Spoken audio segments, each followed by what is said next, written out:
Now, usually when I say to people meditation, they go, yeah, I can see how that's a really fantastic tool for my toolkit, but they say one of two things. Either, but my mind is way too busy, there's no way I can meditate. Or they say, it's just not for me. It's just a bit woo-woo, a bit out there. I'm not into that. And so really that's my passion with Be, is about how to make meditation attainable and accessible, so it feels like something that's relevant and that you can actually do. Because I do actually have some sympathy with both of those kind of objections, in that there are a lot of misconceptions about what meditation is and how it can work. So that's really the sort of focus of today, is just to give you an idea of what can it do for you, and then next week, and also what you can expect in our sessions.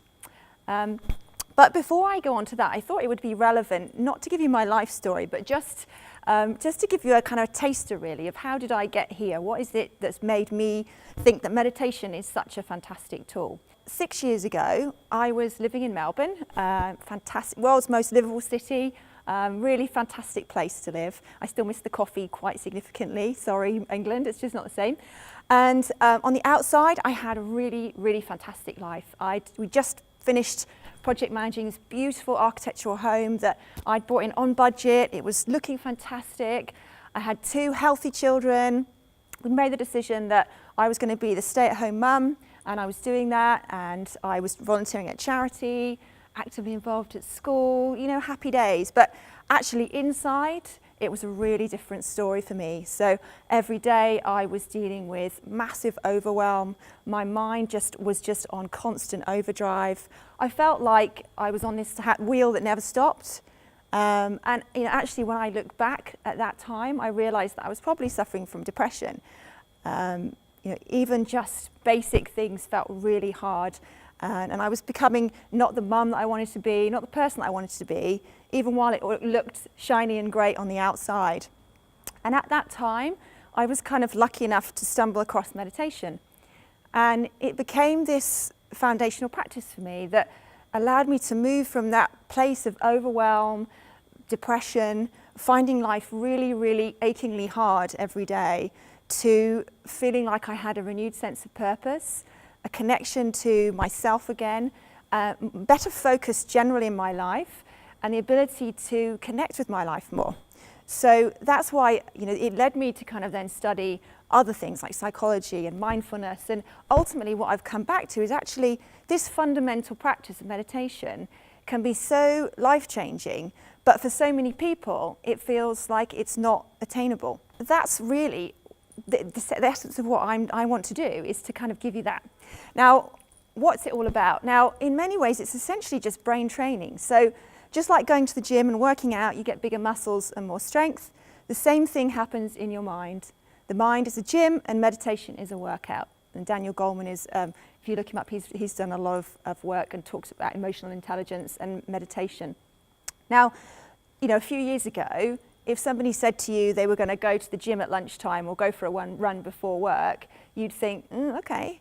But now we kind of really take for granted that we invest in our physical health and that we train our bodies and we look after our bodies. And the explosion in meditation and mindfulness that's out there now is kind of testimony really to the fact that there is this shift in mindset, that actually we are starting to see that we need to invest in our mental strength and our mental well-being. And this is just one tool to do that.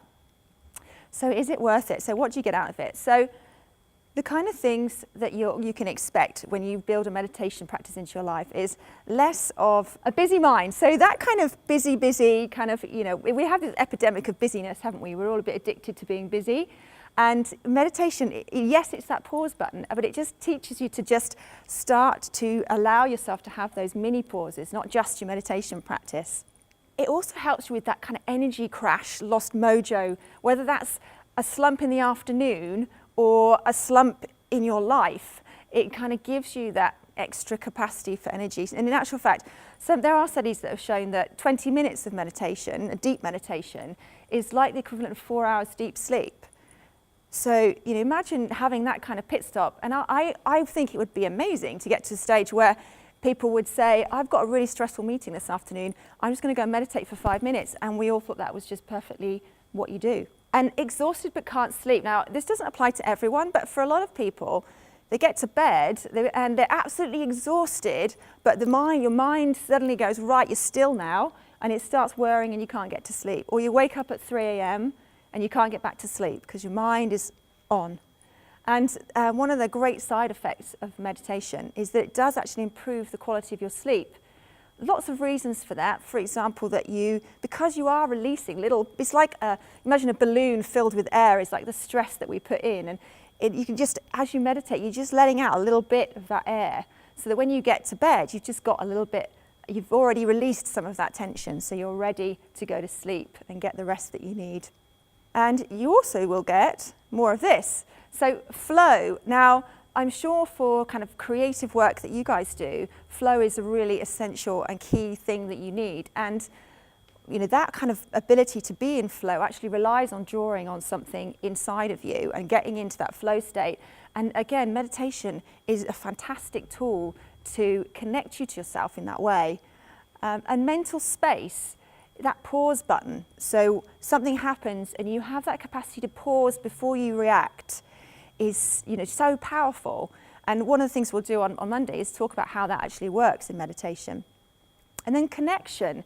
And when I say connection, I mean connection to everything in your life. Now, Jon Kabat-Zinn is, if you haven't heard of him, he's almost, I suppose you'd call him like the founding figure in mindfulness in the West, in that he was this medical doctor who went over to India and he discovered all of these practices and he brought it into his medical practice, and he found that mindfulness meditation practices, it actually helped with pain management and pain control and improved the outcomes of patients. But he defines mindfulness, which is a state that meditation cultivates, as paying attention on purpose, so choosing what you put your attention, in the present moment, so not kind of letting your mind wander around, without judgment.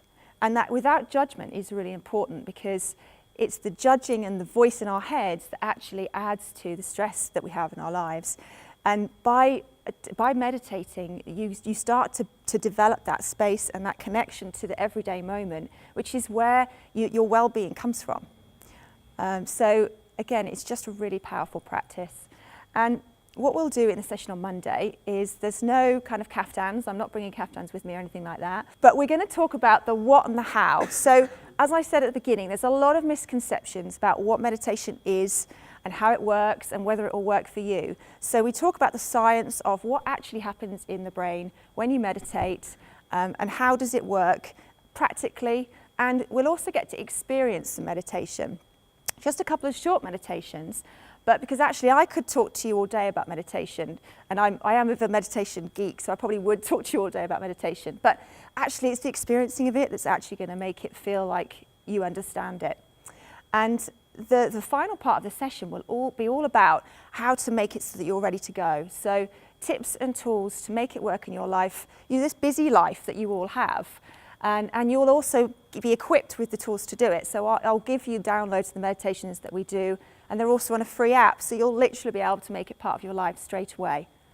So that's the plan, and hopefully, if you want to come in your kaftan, you can, but it's not compulsory. Thank you.